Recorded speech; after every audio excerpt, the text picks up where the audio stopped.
ఇండియాలోనే #1 varicose veins hospital Avis vascular centre. నమస్తే అమ్మా. నమస్తే అమ్మా. అమ్మ, ఇంటర్నెట్ ఆన్ చేస్తే, ఫోన్ ఆన్ చేస్తే, టీవీలో ఆన్ చేస్తే భార్య భర్తని, భర్త భార్యని, పిల్లల్ని అలా అది చంపడం అన్నీ ఇవే వింటున్నాం. కంప్లీట్గా నెగిటివిటీ వింటున్నాం అమ్మా. అవునమ్మా. ప్రపంచంలో పాజిటివ్ చాలా మంచి మంచి పనులు చేసేవాళ్ళు, చాలా పాజిటివిటీని పెంచే వాళ్ళు కూడా బాగానే రోజు రోజుకి వస్తున్నా, ఎందుకో నెగిటివే బాగా హైలైట్ చేస్తుందేమో అనిపిస్తుంది. ఏదైనా ఒక మంచి పాజిటివ్ మాట్లాడుకుందాం, ఒక పాజిటివ్ పర్సన్స్ గురించి మనుషులకి నెగటివిటీ కాస్త ఆకర్షణీయంగా అనిపిస్తుందమ్మా. అంతకన్నా ఇంకేం లేదు. థంబ్నెయిల్స్ లో మేము కూడా పాజిటివ్ గా పెట్టే వీడియోస్ కన్నా నెగటివ్ గా పెట్టే వీడియోసే ఎక్కువగా పుష్ అవుతున్నాయి తెలుసా? అదే నాకు గమనించాను నేను. ఏంటో మరి మనం మీరన్నా ట్రెండ్ మార్చొచ్చు కదా. అదే కదా. కాదు, ఇప్పుడు ప్రేక్షకుడు అంటే కూడా మనలోంచి వెళ్ళిన వాడే కదా. అంతేగా. అలా ఎందుకు చేస్తున్నామో మరి. మనం మాత్రం ఈరోజు ఒక పాజిటివ్ స్టోరీ ఏదైనా చెప్పుకుందామమ్మా. తప్పనిసరిగానమ్మా. ఇది కథ కాదు, వాస్తవం. ఓహో. మీరు వాళ్ళని కావాలంటే చూడొచ్చు కూడాను. ఏదైనా ఒక ఇబ్బంది కలిగినప్పుడు, దెబ్బ తగిలినప్పుడు మట్టి ముద్ద నేల మీద అతుక్కుపోతుంది. బంతి అయితే రెట్టింపు వేగంతో పైకి లేస్తుంది నేలకేసి కొడితే. అంతే కదా. అలా ఉన్నటువంటి ఒక వ్యక్తి, ఆ వ్యక్తికి సహధర్మచారిణిగా వచ్చినటువంటి ఇంకొక వ్యక్తి గురించి వాళ్ళు ఇంకా ఉన్నారు, మీరు కావాలంటే ఎవరన్నా వాళ్ళని కలవచ్చు కూడా, వాళ్ళ గురించి మాట్లాడుకుందామమ్మా. హిమాంశు కలియా అనేటటువంటి ఆయన 14 ఏళ్ల వయసులో ఉండగా వాళ్ళ నాన్నగారికి ఏదో ఇబ్బంది వచ్చింది ఆరోగ్యపరంగా. అంబులెన్స్ కోసం ట్రై చేశారు, దొరకల. చాలా కష్టపడి రిక్షాల్లో, ఆటో రిక్షాలో హాస్పిటల్కి తీసుకెళ్లేటప్పటికి ఆయన కోమాలోకి వెళ్ళిపోవడం అయింది. అది చాలా ఇబ్బంది. అంబులెన్స్ అందుబాటులో లేకపోవడం వల్ల వాళ్ళ నాన్నగారికి ఇట్లా అయింది గనక అంబులెన్స్ సర్వీసెస్ అందరికీ అందుబాటులోకి తేవాలి అని ఆయనకి చాలా పెద్ద ఆలోచన వచ్చిందనమాట. ఆలోచన మనసులో పెట్టుకున్నాడు. సామాన్య ఆటో రిక్షాలో వెళ్ళాడు అంటే అర్థం ఏంటి? సొంతగా కారు లేదనే కదా అర్థం. కనుక ఆ స్థాయిలో ఉన్నటువంటి వాడు తను ఏదన్నా చేయాలని చాలా తాపత్రయపడ్డాడు. 2002లో ఆయనకి వివాహం జరుగుతోంది. మామగారు కారు బహుమానంగా ఇస్తా అన్నాడు. కారు ఇవ్వద్దు, అంబులెన్స్ ఇమ్మని అడిగాడు. దాంతో మొదలైంది. ఆయన భార్య ట్వింకిల్ కలియా, ఆవిడ కూడా ఈయనకి సహకరించింది. ఆ ఒక్క అంబులెన్స్ లో మొదలు పెట్టింది. ప్రస్తుతం వారికి 20 సొంత అంబులెన్స్లు ఉన్నాయి. 47 వీళ్ళు పిలిస్తే పలకడానికి సిద్ధంగా ఉన్న అంబులెన్స్లు ఉన్నాయి. ఇవన్నీ ఫ్రీ సర్వీసెస్. Free services. పైగా ఈ డ్రైవర్లను కూడా మాట్లాడుకుంటే ఇబ్బందే కదా. అందరికీ సర్వీస్ ఓరియంటెడ్ మైండ్ సెట్ ఉండదు. అంచేత ఈయనే అంబులెన్స్ డ్రైవర్.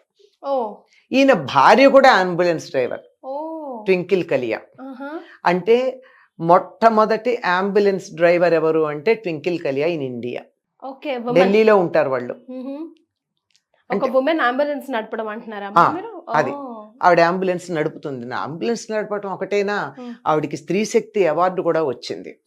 ఎందుకు అంటే she a breast cancer survivor.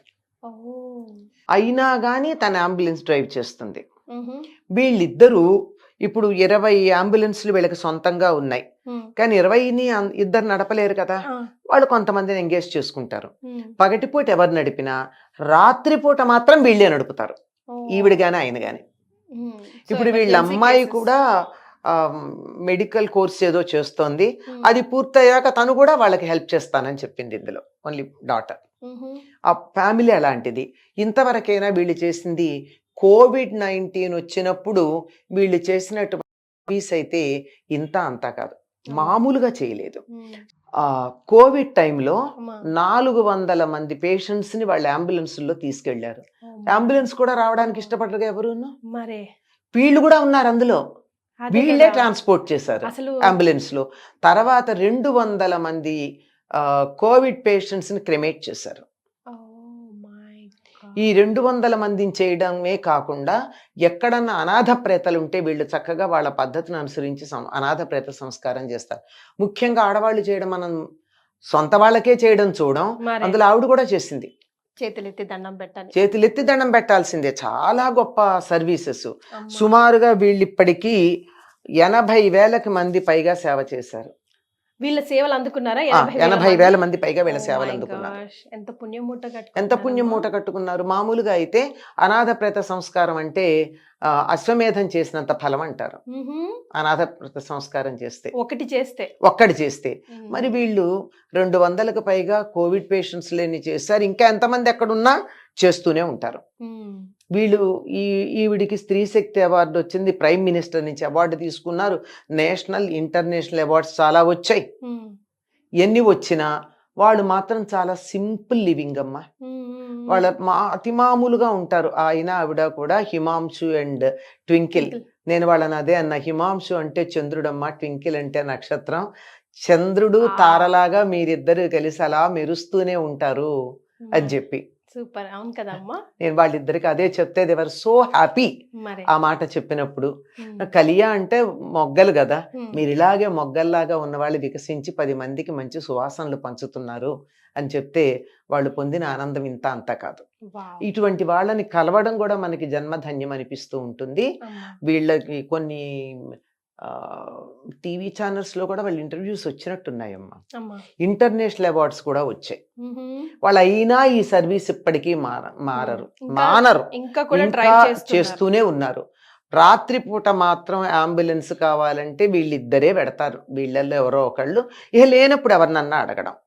ఇప్పుడు వీళ్లతో కలిసి పనిచేయడానికి చాలా సంస్థలు ముందుకు వస్తున్నాయి. చెప్పాను కదా 47 అంబులెన్సెస్ ఆ సర్వీస్ వాళ్ళు వీళ్ళకి హెల్ప్ చేయడానికి వస్తామని. వీళ్ళు అన్నీ కూడా ఫ్రీ సర్వీస్, ఏది తీసుకుని కాదు. మన ఊళ్ళో కూడా మనం చూస్తామమ్మా, 1-2 ఆటోలు మీరు చూశాను నేను, గర్భవతులకు ఉచితము అని.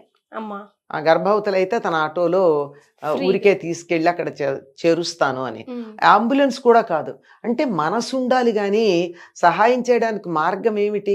నా దగ్గర అంబులెన్స్ ఉంటేనే చేరుస్తాను కదా. ఆటోలో చేర్చడం కూడా చాలా ప్రధానమే కదా. ఇంత ఇస్తావా అంత ఇస్తావా, ఎమర్జెన్సీ అనేటప్పటికి వేలు అడుగుతూ ఉంటారు.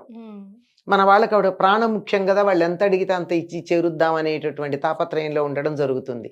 అటువంటిది కాక ఇలా తయారు చేసినటువంటి వాళ్ళు ఇంకా మానవత్వం ఉంది అనడానికి, మొగ్గ తొడుగుతోంది అనడానికి ఇది ఉదాహరణ. వాళ్ళ పేరు, ఇంటి పేరు కలియా అనమాట. దానికి వాళ్ళ ప్రాంతంలో ఆ భాషకు ఉన్నటువంటి అర్థం ఏదన్నా కావచ్చు.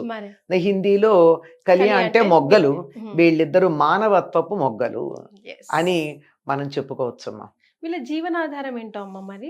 మామూలుగా వాళ్ళకి దీన్ని నడుపుతూ ఉంటారు. వాళ్ళకి ప్రైవేట్ గా వాళ్ళ ఉద్యోగాలు వాళ్ళకు ఉన్నట్టున్నాయి. తర్వాత కొంతవరకు వీళ్ళకి డొనేషన్స్ వస్తాయి. అది కూడా వాళ్ళు చెప్పారు.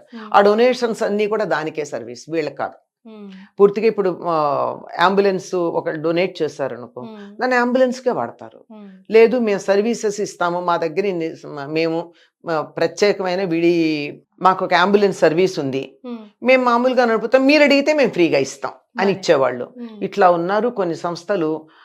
కొన్ని సంస్థలు వీళ్ళకి డొనేషన్స్ ఇస్తాయట, దాని మీదే నడుస్తున్నాయి అని చెప్పారు. ఎంత వినయంగా ఉంటారంటే, ఎంత గొప్పగా సామాన్యంగా ఏ రకమైనటువంటి అవార్డులు అవి పొందిన వాళ్ళు ఎంత అహంకారంగా ఉంటారమ్మా. ప్రెసిడెంట్ ఆఫ్ ఇండియా నుంచి, ప్రైమ్ మినిస్టర్ ఆఫ్ ఇండియా నుంచి ఏదన్నా ఒక చిన్నది వచ్చిందంటే ఉంటాయి కదా.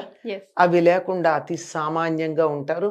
ఎవరు ఏ డొనేషన్ ఇచ్చినా ఆ సంస్థకే వాడుకుంటారు వీళ్ళు.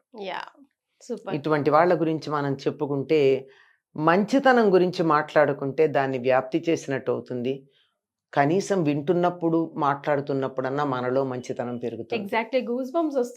మనం అంటున్నప్పుడు మనకి వస్తాయి. వింటున్నప్పుడు కనీసం వింటున్న 10-15 నిమిషాలైనా ఎదుటి వాళ్ళల్లో ఇతరులకు సహాయం చేయాలనేటటువంటి భావన వస్తుంది గనక మంచి మాటలు కూడా మాట్లాడుకుందాం. మీరేమంటారు? ఎప్పుడు నెగిటివే, నిజంగానే కదా. ఫోన్ ఆన్ చేస్తే చాలు నెగిటివే వింటున్నాం. ఒక్కొక్కసారి ఇలాంటి పాజిటివ్ స్టోరీస్ వినండి, పిల్లలకి, మీ చుట్టుపక్కల వాళ్ళకి షేర్ చేయండి. కొంతైనా మనకు కూడా ఉపశమనం, అరే వా అనిపిస్తుంది. అండ్ అలా మంచిని స్ప్రెడ్ చేసే వాళ్ళకు కూడా ఒక ఎంకరేజ్మెంట్ లాగా అనిపిస్తుంది. మీ చుట్టుపక్కల ఇలాంటి వాళ్ళు ఎవరైనా ఉంటే కింద కమెంట్ బాక్స్ లో షేర్ చేయండి. అంతేకాదమ్మా, ఇబ్బంది ఏదన్నా వస్తే కుంగిపోకుండా దాని నుంచి తనకి 10 మందికి మేలు కలిగే పనులు చేయాలనేటటువంటి మోటివేషన్ కూడా ఉంది ఇందులో. అది ప్రధానం. చాలా సంతోషం అమ్మా, ధన్యవాదాలు.